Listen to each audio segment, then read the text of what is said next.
Good morning అండి. ఇవాళ పోటీ పరీక్షల దృష్ట్యా మనకు ఒక ఇంపార్టెంట్ టాపిక్ అండి. లాస్ట్ క్లాస్లో మనకు వేద సాహిత్యం అంటే ఏంటి అని గురించి చెప్పుకున్నాం. అలాగే ఆ సాహిత్యం ఎక్కడ స్టార్ట్ అయిందని కూడా చెప్పుకున్నాం.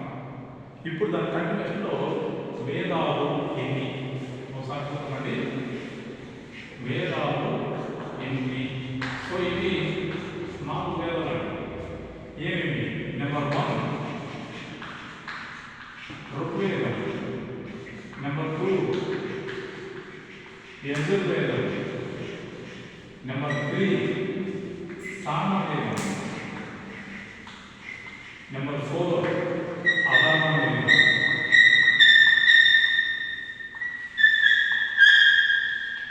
సో మనకు పోటీ పరీక్షలో ఖచ్చితంగా అర్థండి ఒక్కొక్క వేదంలో ఇంపార్టెంట్ విషయం మనకి బాగా కనిపిస్తుంది.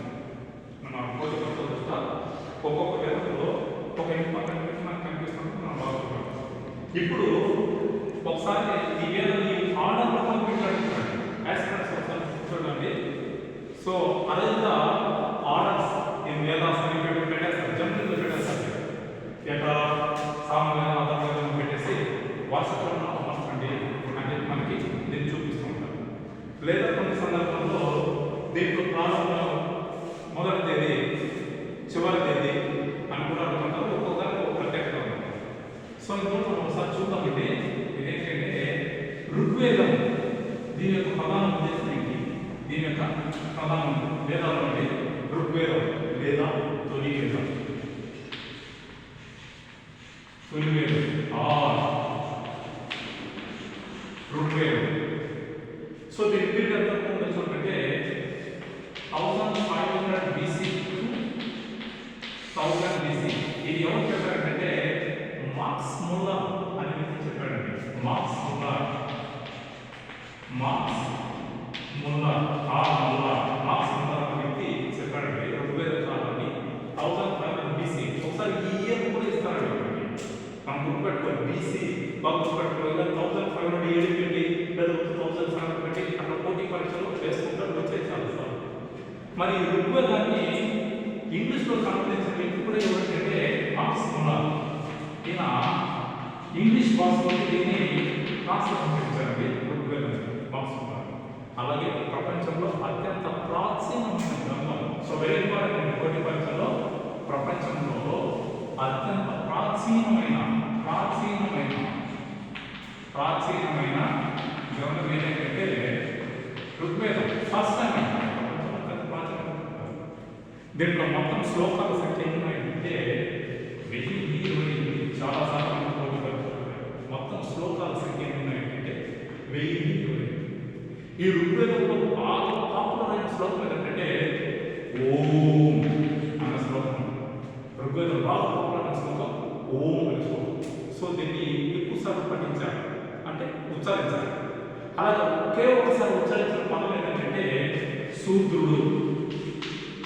దీన్ని ఒకసారి మాత్రమే ఉచ్చరించాలి. అలాగే సముద్రం అనే పదాన్ని మొట్టమొదటిసారి ఋగ్వేదంలో పెడుతున్నాడు. సముద్రం అండి, సముద్రం అనే పదాన్ని మొత్తం ఋగ్వేదంలో పెడుతున్నాడు. సో ఒకసారి కూడా కాన్సెప్ట్ ఏంటి? మొత్తం 1020 శ్లోకాలు ఉన్నాయి. ఇందులో మండలాలు ఎన్నున్నాయి అంటే మండలాలు అంటే ఇప్పుడు మండలాలు కాదు, చాప్టర్స్ ఎన్నున్నాయంటే 10 మండలాలు ఉన్నాయి. సో ఇందులో 10 మండలాలు. ఈ 10 మండలాల్లో మనకు భారతీయ సమాజంలో కుల వ్యవస్థకు పునాది వేసిన మండలం 10 ఉందండి. సో ఇందులో మనకి పురుష సూక్తం అనేది ఉంటుందండి. పురుష సూక్తం అనేది ఉంటుందండి. ఇందులోనే వర్ణ వ్యవస్థ ఫస్ట్ టైం మన భారతదేశంలో వర్ణ వ్యవస్థ గురించి ఎందుకు చెప్పడం బాగా కనిపిస్తుంది. ఈ వర్ణ వ్యవస్థ అంటే రంగుల బేసులు బట్టి భారతదేశంలో కులాలు డివైడ్ చేశారు. అలా వచ్చిన కులాల్లో మన భారతదేశంలో 4 కులాలు ఫస్ట్ ప్రారంభం. ఏంటి ఆ 4 కులాలు? బ్రాహ్మణ, క్షత్రియ, వైశ్య, శూద్ర. ఈ 4 కులాలు కదా బ్రాహ్మణుల తల నుంచి, క్షత్రియులు భుజాల నుంచి, వైశ్యుల తొడ నుంచి, శూద్రుల పాదాల నుంచి పుట్టారనే కాన్సెప్ట్ వచ్చాయి. దాని తర్వాత భారతదేశం అనేక కులాలు వచ్చాయి. అలా కులాలకు పునాది వేసిన మనకి సో ఋగ్వేద కాలంలో 10 మండలం కనిపిస్తుంది. వర్ణ వ్యవస్థ గుర్తుపెట్టాలి. అలాగే ఋగ్వేదంలో 9వ మండలంలో సో ఋగ్వేదంతో ఒకే కుటుంబంలోనే తల్లి తండ్రి కూతురు అన్నవాళ్ళు వివిధ కులాలు ఆచరించేవాళ్ళకి మనకి కూడా కనిపిస్తుంది సార్ అన్నమాట.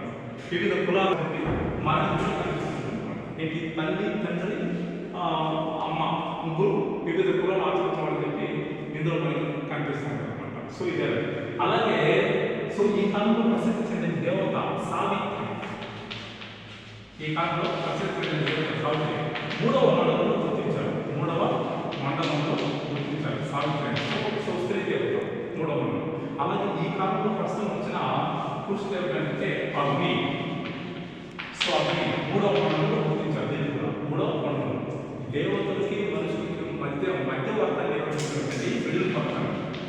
మధ్యవర్తాన్ని నిర్వహించే వ్యక్తి ఎవరైనా ఉన్నారంటే అగ్ని ఇప్పుడు మనం ఉపయోగించే అగ్ని. సో ఆయన దేవతలకి మనుషులకి మధ్యవర్తం ఉపయోగించారు. అలాగే ఇంద్ర వరుణ మిత్ర ఆయన దేవతల గురించి ఋగ్వేదంలో ప్రస్తావన వచ్చింది. సో అత్యంత ప్రాచీన గ్రంథం.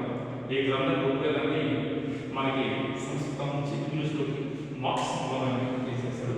సో ఇదండి ఈ కాలం నాటి ఈ యుగంలో కీలకమైన అంశం. నెక్స్ట్ వీడియోలో గురించి చూసుకుందాం. Thank you.